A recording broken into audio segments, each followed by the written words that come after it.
Perfect today because in honor of Sylvia, we'll just say we lined up a panel of moms to chat with us. We have 3 moms here today. First, a mom who has 4 kids, all under the age of 5. I just met her last week, but she's already my hero. Amber Storm writes a blog called Milwaukee by Storm.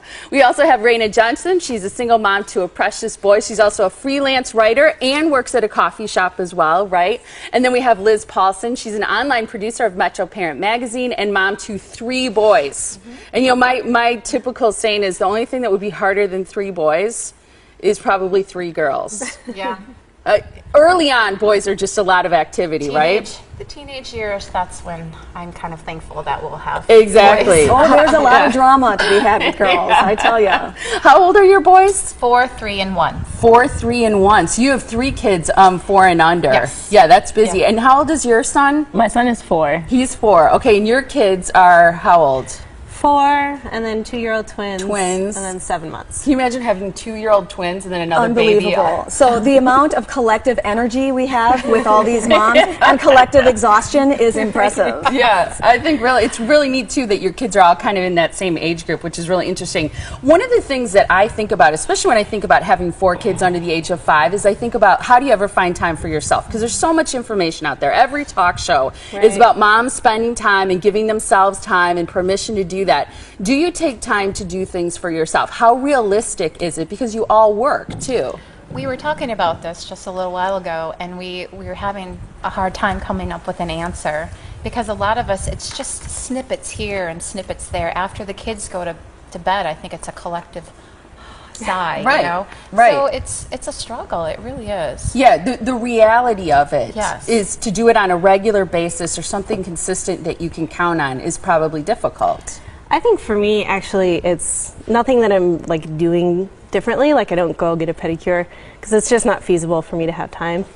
For me, it's how I frame my mental state of mind. Yes. Taking care of myself and being kind to myself, and when I stopped sort of judging myself and comparing myself to other moms and just being okay with what I'm doing and trying to make the best of it is when that's how my self-care. That's interesting. So it's not so much taking time away, exercising, getting a pedicure, right, like you mentioned, or a spa day once a week or something like that. It's more about how you talk to yourself. Absolutely. And how you think of yourself, especially as I think as moms, we're used to making comparisons. And right, you always see another mom who seems to be doing more, doing it better, looking better while she's doing it, right? Yeah, so it's just a matter of being okay with how things are within my family and how I'm doing. I think we are very, very critical of ourselves, and I think it's really important that we take some time to, how do I say it, put our brain on a mental screensaver to just, when the kids go to sleep, we just shut down a little bit, maybe watch a movie, maybe sit and read a book, maybe have a cup of coffee, staring out the window, whatever it is it takes to kind of relax. And I'm hearing from you that it's hard to find the time to do it, but really important to do so. Right. Yeah. I was saying that my favorite part of the day is my commute. Yeah, I get that. Drop the kids off at daycare, and then right before I get in the office, it's about 15 minutes of just me and my radio and peace. Because someone's not saying, hey mom, look at this. Yes. Hey mom, can you help me with this? Hey mom, come and help, you know, whatever it is. Exactly. It's just a time when somebody doesn't need something from you. How about you? Well, as a single mom, I find it difficult to really have time for myself, and primarily I really like going to work. I find that to be extremely welcoming. I work at Starbucks, so it's a lot of fun. I see a lot of different people every day, and even though they need things from me, it's not the same thing as my 4-year-old needing whatever he needs as far as cartoons or anything like that. Well, it's interesting you bring up the being a single mom, because I think a lot of people are in touch with that. Some people have husbands who just travel a lot, so they feel like a single parent sometimes, but you're truly a single parent. Do you ever ask for help from either friends or do you have family living close by? But then when you get time, do you take it for yourself? Yes, definitely. I have a whole team of people that really support Elijah and myself and our whole entire parenting journey. I have fantastic sitters, and Elijah's grandparents are phenomenal people, and I really do have a lot of friends that really kind of understand my struggle and understand when I need to take time for myself. And I try to take it on a regular basis, where if I just hang out with my best friend and we just go get coffee for 2 hours, or if I'm up at 2 o'clock in the morning writing a blog or an article for work, I really find it important to take care of myself so I can be a better mom to Elijah. Yeah, I think taking time for ourselves does make us a better mom. Exactly. I like that you said that you have friends that support you so that you can take that break, because I know when I was with my children, if I didn't have my husband, and thank goodness you have friends to help you, I would have just, I would have lost my marbles. You need a little bit of time to collect yourself so that you can remember what it's like to be sweet again to your children, to be kind to them, to be understanding to them, because they don't understand so much of the world. They ask you for everything, and 300 times of being asked why in a day, it gets exhausting. And I've had to put myself in a timeout. When I start to get too, patience is something that I have to work on every single day when I'm with my boys. And, I've said, okay, you guys sit down in front of a cartoon. Mommy needs a timeout. Yeah, I think that's important. And it's important to acknowledge and that you need space too, and that's okay. Yeah, I think so too. What about your relationship with your spouse? This isn't going to apply maybe as much to you, Raina, but I mean, making time for friends too, I think is important. Oh, definitely. But as moms, how do you prioritize, or how do you work in the relationship that you have with your spouse? Because I think sometimes moms give so much to their kids, it's hard to have the energy left to give to your spouse. I think for me what really works is to take care of myself, make sure I'm okay and I'm fueled up and I'm ready to go and I have energy.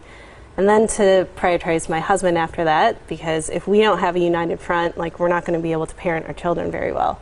And then worry about the kids. I found for a long time I was only worrying about the kids and the decisions that I made, and wondering if everything was okay with them, and just sort of forgetting about me and my husband. But as it turns out, that's not really sustainable. I think for me, I have to make sure, okay, am I doing okay? Is this going to benefit me? Okay, we're good to go, and then I can kind of go down the line and connect with them. Yeah. How about you? Well, we have a unique situation in that my husband and I actually work in the same building. Okay. So what we do is we have lunch together. Every day? Pretty much, Nice. depending on our schedules. Do you talk about the kids all the time? Of course. I love the honesty there. Still a daily date. That's great. Yeah. It's about 15 minutes of just him and I kind of touching base on, because he leaves for work really early in the morning and I come home later, and kind of two ships passing in the night, but only it's noon, and we have 15 minutes of just him and I and no kids. And eating a meal without children is it's a luxury. It's a luxury, right? Yeah, I get that. I've actually had some moms tell me that they have to struggle against the feeling that their husband is another, no offense guys, another child to take care of, another obligation. I knew another Cameraman person. Dave was going to be like, Cameraman Dave, we love you, Cameraman Dave.